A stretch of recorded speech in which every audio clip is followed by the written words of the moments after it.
देखिए, किसी मुल्क का प्रधानमंत्री खुद कहे कि हाँ हम भिखारी हैं। भिखारी सिर्फ मैं नहीं बल्कि मेरा डिप्टी पीएम है, मेरा सेना प्रमुख है और हम सब मिलकर भीख मांगते हैं, तो बात थोड़ी गंभीर हो जाती है।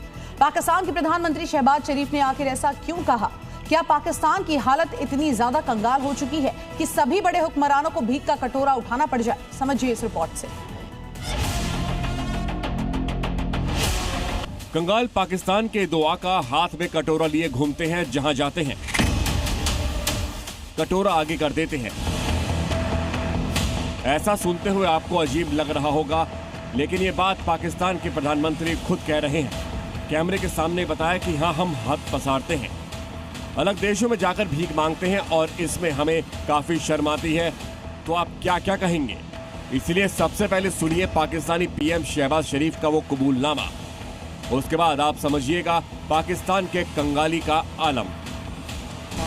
पाकिस्तानी कारोबारियों के बीच शहबाज शरीफ जब भीख की बात कबूल कर रहे थे तो वाकई उनकी आंखें डूबी हुई थी, चेहरे पर शर्मिंदगी का भाव साफ साफ पढ़ा जा रहा था। ये सुनकर कारोबारी भी हैरान कि हमें मुल्क का प्रधानमंत्री ये क्या कह रहा है।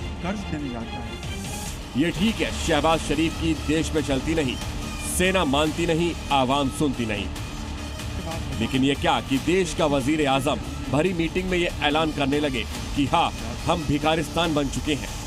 शहबाज शरीफ ने भिखमंगी के कबूलनामे के साथ अपने फील्ड मार्शल मुल्ला मुनीर को भी समेट लिया, जो पूरी दुनिया में पाकिस्तानी सेना की ताकत की डींगे भरता है। लेकिन शहबाज शरीफ के मुताबिक वो फील्ड मार्शल की वर्दी में भी भीख मांगता है। और सिर्फ मुल्ला मुनीर ही क्यों, कुछ दिन पहले पाकिस्तान के डिप्टी पीएम इशाक डार ने भी भिखमंगी की जमात में शामिल हुआ था।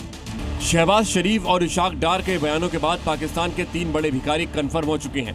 इसमें शहबाज और इशाक डार के साथ मुल्ला मुनीर भी है, जो विदेश यात्रा को सैन्य समझौता करने नहीं जाता, या तो हथियार बेचने जाता है या फिर भीख मांगने। तो पाकिस्तान के कंगाली का वो आलम समझ लीजिए और इन 3 भिखमंगों की मजबूरी भी जान लीजिए, जिसका जिक्र शहबाज शरीफ ने खुद किया।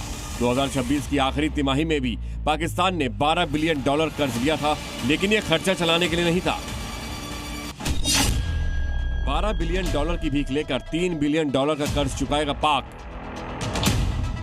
ये तो वही बात हो गई, इससे भीख लिया और उसकी देनदारी चुकाई। मुनीर और शहबाज की जोड़ी के खिलाफ आज अगर पाकिस्तान में बगावत की गूंज सुनाई दे रही है तो इसकी वजह लगातार गंभीर होती कंगाली ही है। मुनीर भारत, अफगानिस्तान और ईरान जैसे देशों को देख लेने की धौंस दिखाता है, लेकिन इसकी कंगाली का हाल तो आजकल AI का हर ऐप बताता है। आपको कुछ डेटा दिखाते हैं। पाकिस्तान की 22% आबादी भुखमरी का शिकार है, जबकि 20% पाकिस्तानी इमरजेंसी लेवल के गरीबी से पीड़ित हैं।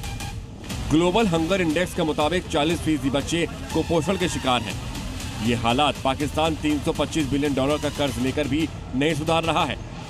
मुनीर के सेना प्रमुख बनने के बाद पाकिस्तान सेना पर 20% खर्च ज्यादा कर रहा है, लेकिन कर्ज लेकर भी मुनीर सबसे ज्यादा खर्चा अपनी सेना पर करता है, आतंकियों की ट्रेनिंग पर करता है। इसके लिए मुनीर और उसकी पूरी फौज किस तरह चीन और अमेरिका के तलवे एक साथ चाट रहा है, उसके हालिया संकेत ही काफी है।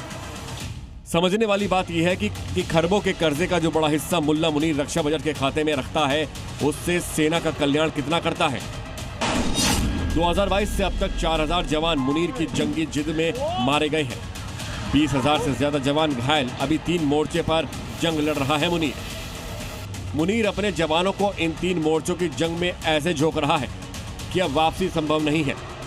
पाकिस्तान के अंदर विद्रोही बलूच और तालिबानी सैनिक पाकिस्तानी सेना के छक्के छुड़ाए हुए हैं। इधर आवाम है जो इमरान खान की आज़ादी मांग रही है। दरअसल आज़ादी सिर्फ इमरान के कैद की नहीं, पूरी बगावत मुनीर से पाकिस्तान की आज़ादी की है।